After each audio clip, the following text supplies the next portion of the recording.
Welcome. We're going to be continuing our discussion of Chapter 2 by talking about the role of research in decision making, and particularly how it's different and better than other approaches to answering these sorts of questions.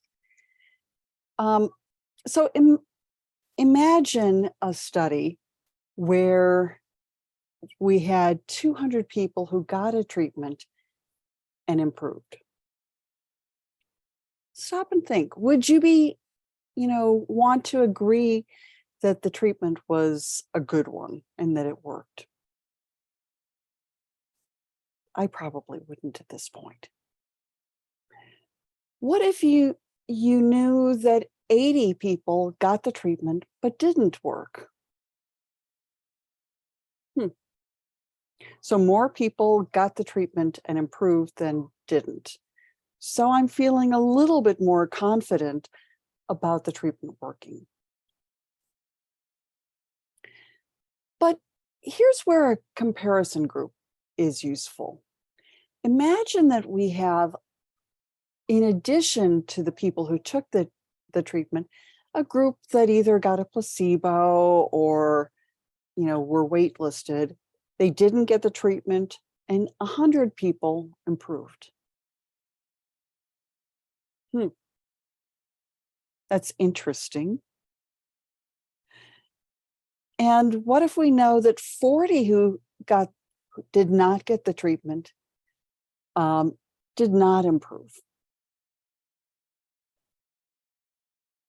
So it looks like this. And just stop and look at this for a minute. Think about what you have here. So it certainly looks like the treatment works. But you see the same proportion here. And that's concerning. And in fact, we would conclude that the treatment wasn't any more effective than no treatment. Okay? Now, one of the things that's, if we're only looking at the treatment, it gives us a biased view of what's happening. And because we have a smaller number of people in the no treatment group, it initially looks like it's not effective when, as I said, same rate of success in both groups. So bottom line, research is often better than experience alone. One example of this is Bushman's research on catharsis, which many of us think is very useful, that getting it out makes a difference and helps us to deal with our feelings. And what Bushman in 2002 discovered is that sitting quietly decreased aggression, subsequent aggression, relative to actually punching a bag with Steve's face on it.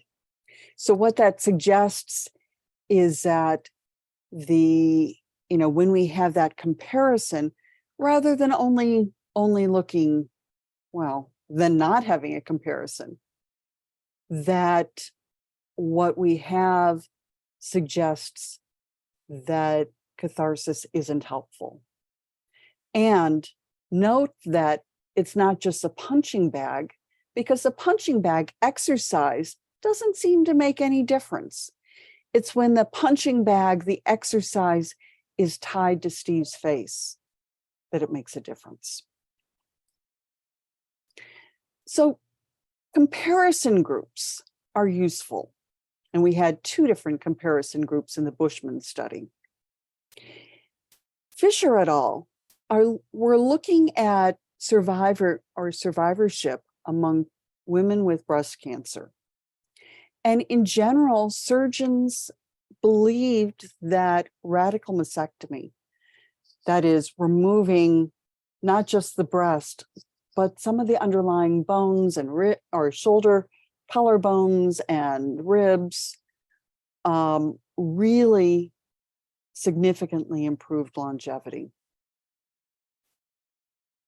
And what they did was certainly helpful for some people, but it was also disfiguring, and had a number of other negative outcomes.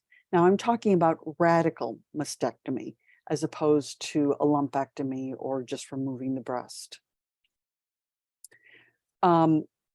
Fisher et al. Looked at the long-term data and actually tested what these oncologists had believed and discovered that survivorship was not significantly better for people who had received a radical mastectomy as opposed to some other sort of treatment. And at this point, radical mastectomies have pretty much disappeared as a result of this sort of research. Now, one of the things we know is that research results are probabilistic. That is, that not everyone responds to this in the same way, to the same degree, at all times. So some people, for example, are impacted by an antidepressant and have a more positive outcome, and some people don't. Or, if we look at survivorship in this second figure, these error bars tell us about, to what degree or what typical variability are we seeing in this study. We're going to talk about these as referring to the confidence interval, and we'll keep coming back to this idea. Now, a second thing that we want to be paying attention to is confounds. So experience is confounded.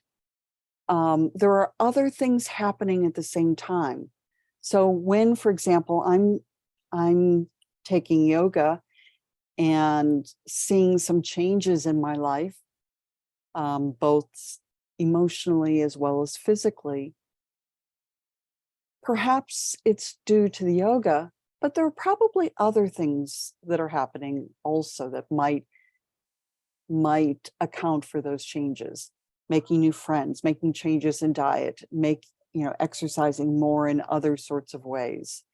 And so we want to be paying attention to those confounds, to those other explanations. So here's another example. This is based on, we're looking at the effects of physical activity and exercise on cognitive and brain functions in older adults. And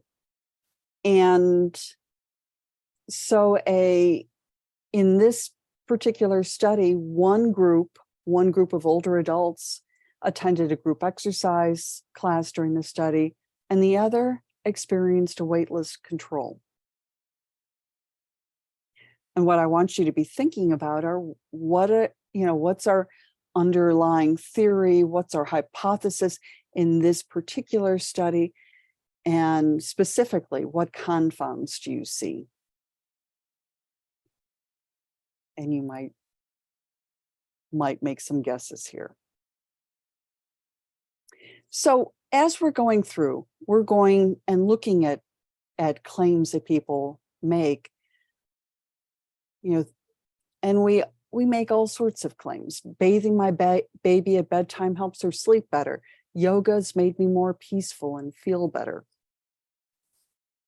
But we're going to ask, compared to what?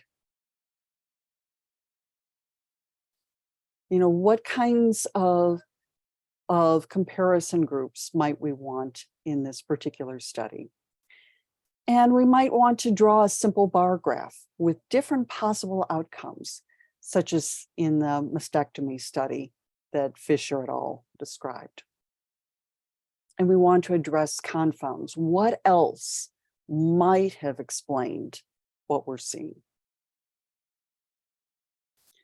And take care. I'll see you in the next video.